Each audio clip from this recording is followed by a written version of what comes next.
एक बार एक बूढ़े पति पत्नी अपनी 3 बेटियों के साथ रहते थे। उनकी दोनों बड़ी बेटियां तो बहुत ही बेरहम और आलसी थी, पर उनकी सबसे छोटी बेटी तान्या बहुत ही शांत और सीधे स्वभाव की थी। उनकी दोनों बड़ी बेटियां आलसी तो थी ही, पर साथ में वे बेवकूफ भी थी। वे सारे दिन घर में बैठी रहती, जबकि तान्या सारे दिन सुबह से शाम तक घर और बगीचा में काम करती रहती। एक दिन उसके पिता को भूसा लेकर उसको बेचने के लिए बाजार जाना था, तो उसने अपनी तीनों बेटियों से कहा कि वह वहां से उन सबके लिए कुछ न कुछ लेकर आएगा। तो उसकी बड़ी बेटी बोली, पिताजी आप मेरे लिए सिल्क का कपड़ा लेकर आइएगा। उसकी दूसरी बेटी बोली, पिताजी मेरे लिए आप लाल मखमल का कपड़ा लेकर आइएगा। पर तान्या कुछ नहीं बोली। तो उसके पिता ने पूछा, और तान्या तुम्हारे लिए क्या लाऊंगा? तान्या बोली, एक गुलाबी सेब और एक सोने का कटोरा। यह सुनकर उसकी बड़ी बहन बड़ी जोर से हंसी और बोली, अरे तुम कितनी बेवकूफ हो, हमारे घर में तो कितना बड़ा सेब का बगीचा है, तुमको जितने चाहिए उतने सेब तोड़ लो, फिर तुम पिताजी से सेब क्यों मंगवा रही हो? और जहां तक कटोरा का सवाल है, वह तुमसे किस लिए चाहिए? क्या करोगी तुम उसका? क्या तुम उसमें बतख को खाना खिलाओगी? नहीं मेरी बहनें, मैं सेब को कटोरा में लुढ़काऊंगी और कुछ जादू के शब्द बोलूंगी। एक बार मैंने एक भिखारिन को एक केक दिया था, तो उसने मुझे वे शब्द बताए थे। यह सुनकर उसकी बहनें अब की बार और जोर से हंस पड़ी। उनकी हंसी की आवाज सुनकर उसका पिता वहां आ गया और बोला, बस काफी हो गया, मैं तुम सबके लिए तुम्हारी पसंद की चीजें लेकर आऊंगा।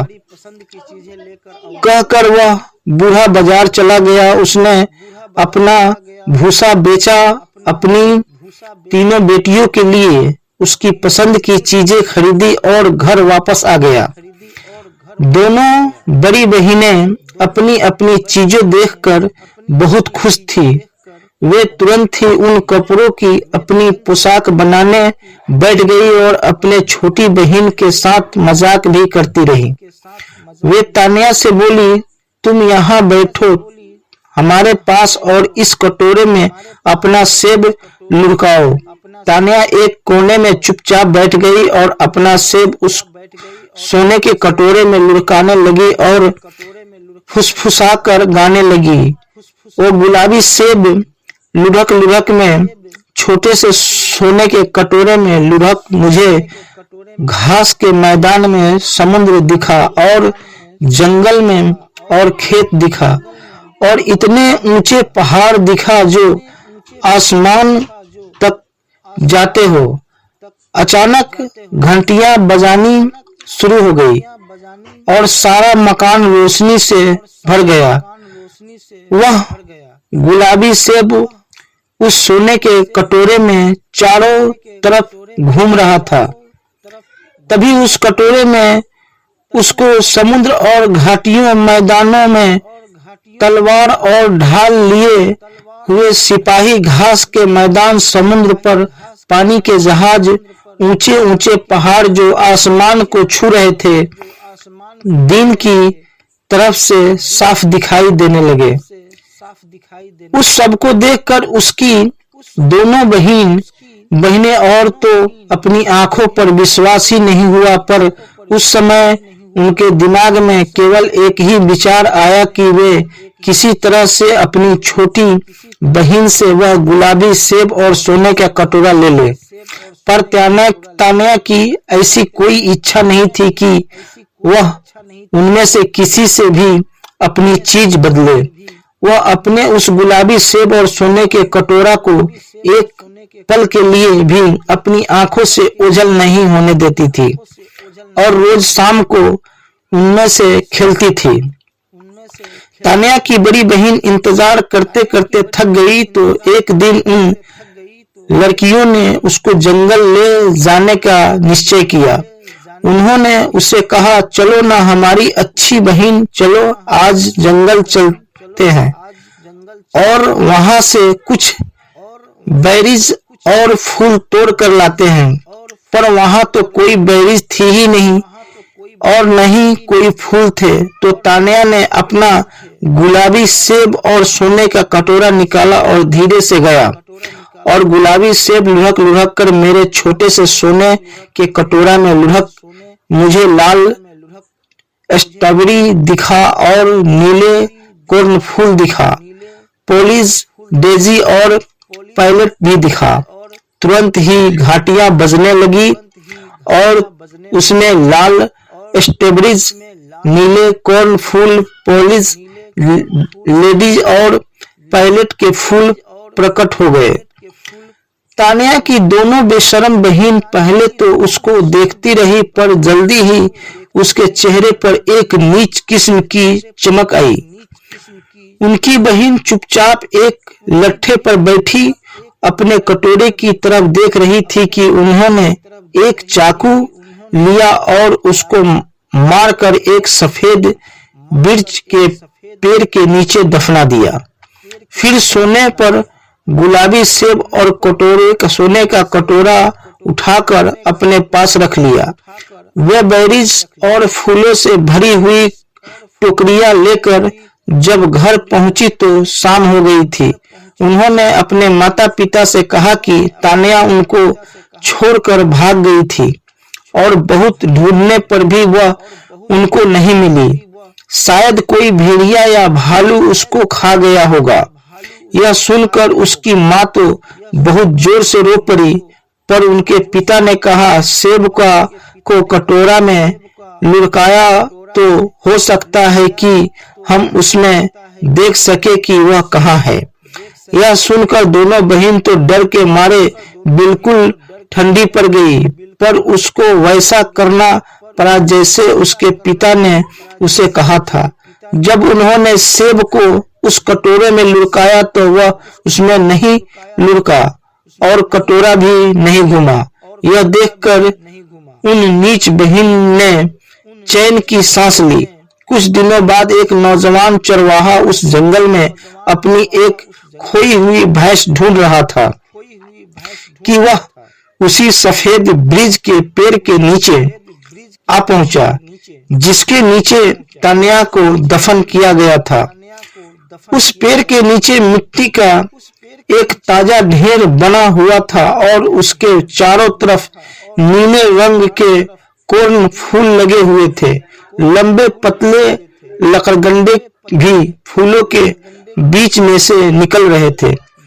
उसने उन लकड़गंडों में से एक सरकंडा काट लिया और उसका बजाने के लिए एक पाइप बना लिया।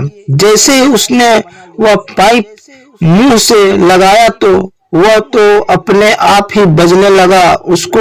उसने बजाने की जरूरत ही नहीं पड़ी। उसने गाया बजाया, पाइप बाजो ताकि मेरे पिता सुन सके, बाजो पाइप बाजो ताकि मेरे पिता खुश हो जाए।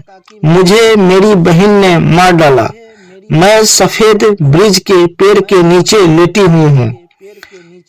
जब यह खबर तान्या के पिता के पास पहुंची तो उसने उस चौराहे के उसको उस जगह ले जाने के लिए कहा जहां से उसने वह सरकंडा तोड़ डाला।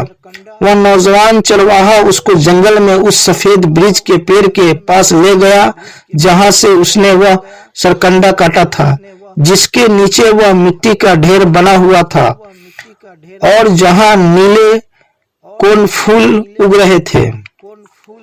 दोनों ने मिलकर उस मिट्टी के ढेर को खोदा तो उसको एक उथली कब्र में तान्या का मरा हुआ ठंडा शरीर मिल गया। वह वहां लेटी हुई अभी भी उतनी ही सुंदर लग रही थी जितनी पहले थी। वह ऐसी लग रही थी जैसे शक्ति से सो रही थी। अचानक उस पाइप के अपने पाए आप ही गाना शुरू किया।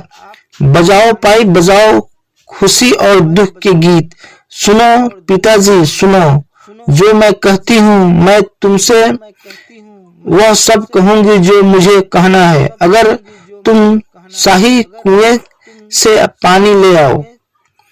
यह सुनकर दोनों बहन तो कांपने लगी और पीली पड़ गई थी। वे अपने घुटनों पर गिर गई और उन्होंने अपना जुर्म स्वीकार कर लिया, पर बिना किसी से कोई शिकायत किए वह तान्या का पिता शाही कुएं से पानी लाने चले गया। जब वह शाही महल पहुंचा तो उसने राजा को अपनी कहानी सुनाई और अपनी बेटी को जिंदा करने के लिए उसे उसके कुएं का पानी मांगा। राजा ने उसकी कहानी सुनकर उसको पानी ले जाने की इजाजत दे दी। जब वह पानी लेकर अपनी बेटी के पास लौटा तो उसने वह पानी उसकी भौहों पर छिड़का। तुरंत ही तान्या हिली, उसने पानी आंखों खोली और उठकर अपने माता पिता के गले लग गई। वह अभी भी अस्वस्थ के फूल की तरह से ताजा थी। उसकी आंखें अभी भी सूरज की किरणों की तरह चमक रही थी। उसका चेहरा अभी इतना सुंदर था जितना कि सुबह के समय था। आसमान उसके गालों पर उसके आंसू मोती की तरह चमक रहे थे। राजा ने उसकी नीच बहन को बुलाया और वह उसको मौत की सजा दे दी। देने ही वाला कि तान्या ने प्रार्थना करके उनको माफ करवा दिया, पर फिर भी राजा ने उन दोनों को एक अलग टापू पर भेज दिया जो वहां से बहुत दूर था। तान्या ने उस नौजवान चरवाहे से शादी कर ली जिसने सबसे पहले सफेद ब्रिज के पेड़ के नीचे उसकी कब्र ढूंढी थी। उसके बाद से वह जंगल पवित्र जंगल कहलाने लगा। दोस्तों, वीडियो अच्छी लगे तो लाइक करें और सब्सक्राइब करें और दोस्तों के पास शेयर करें। अपना ख्याल रखें। शुक्रिया। अल्लाह हाफिज।